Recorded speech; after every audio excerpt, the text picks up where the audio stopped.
Okay, so I thought it might be fun to put together this little prepper scale thing and then get your comments as to where do you think you fall on the prepper scale? How prepared are you?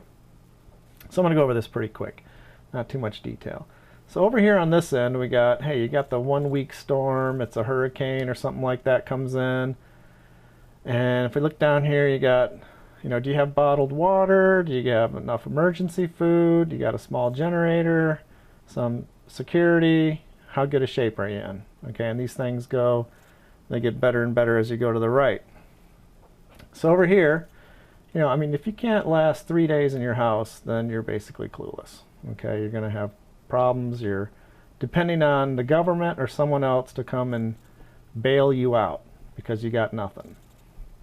All right, so you probably need to work on that. And it's not that uncommon. So I don't know what the percentage is, but there's probably, man, I don't know, 8 out of 10 people are in this category. If something bad happened and they couldn't leave their house, they'd be in trouble. All right, then we moving up the scale, we go to, oh, it's a big bad storm and you really get wiped out and you got to be on your own for a month. Do you have enough bottled water and emergency food and power and stuff like that to last a month? That's getting a little harder, but we'll start to fall into the self-sufficient range. Okay, this is about where I was a couple years ago. Just about where I could last a month, I'd say. So that'd be like a number 2. Down here, you're number 1. Okay, so then look at this purple box here. This is sort of where we get into, to be able to last out into these types of big problems, you got to have renewables. That means you don't just have bottled water and stuff on the shelf, but you got to have, like a filtration system. Maybe you got a well where you can just keep pumping water. Not just food put back, but you got to be able to, renewable stuff. So you got to have a garden.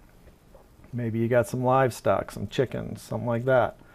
You have to be able to can the food and freeze or store it in some way.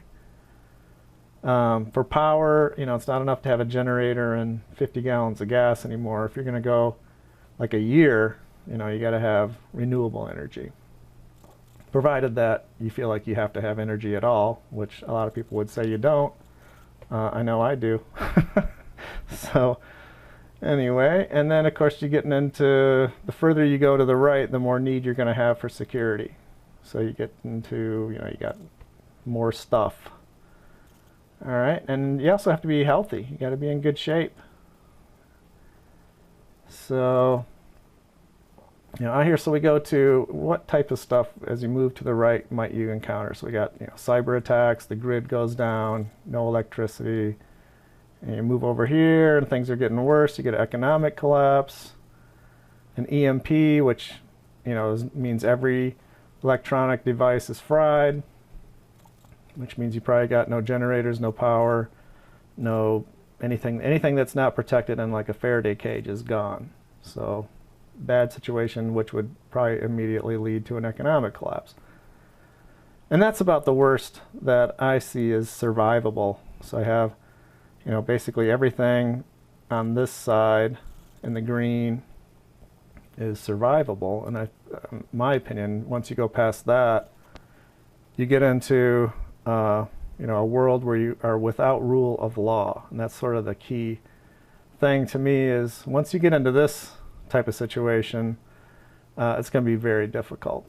Almost, you could argue, maybe not worth it. So, and that's where and then of course you end up where if you have an all-out nuclear war, I think is pretty much unsurvivable by anybody, unless you're maybe in the government and you've got a $10 billion bunker inside some mountain, and of course you're never coming out again anyway.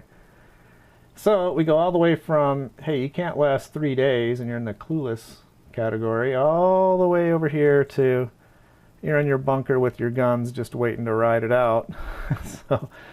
So I think we got people all the way across the spectrum. Who's to say who's wrong or right?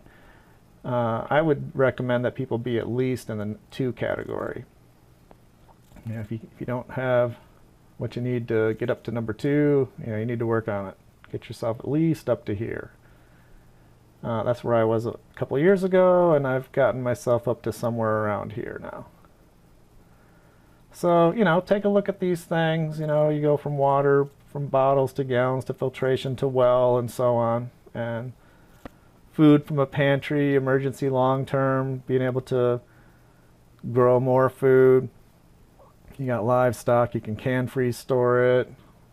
Power from no power to a generator to you've got some off-grid system that renewable energy.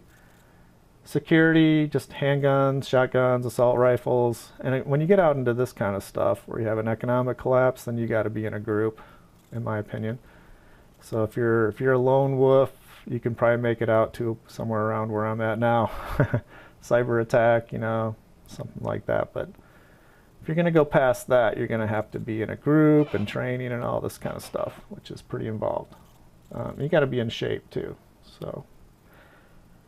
So for me, I'm about here, and I'm pretty comfortable here. This is about where I want to stay. I don't really want to spend that much of my life on this. I would say if we look at this, in other words, if you want to get up into here, you're going to spend a more percentage of every day working on it. So like what percent of your day is spent on prepping? Building your solar, maintaining it, planting, harvesting, canning, rotating food, target practice, all this kind of stuff. And for me, I'd say it's probably like 5%. It's not a huge amount. It's maybe 5 or 10%. And I think I'm going to probably make it a little bit less next year because, basically I got all this stuff done. I got myself up to here. And not saying I don't have to continue to work on it, but most of the stuff's in place and it just doesn't really take that much work to stay here. Now, if I wanted to go up to here or something, yeah, then it's going to be quite a bit of work. And I don't know, it's not really, for me anyway, I don't think it's worth doing that. But sure, there's lots of different opinions. So, hey, let me know in the comments what number, where are you at on this scale? And how much of your day do you think is the right amount to spend on, basically preparing for the future versus living your life now? All right, let me know. Thanks.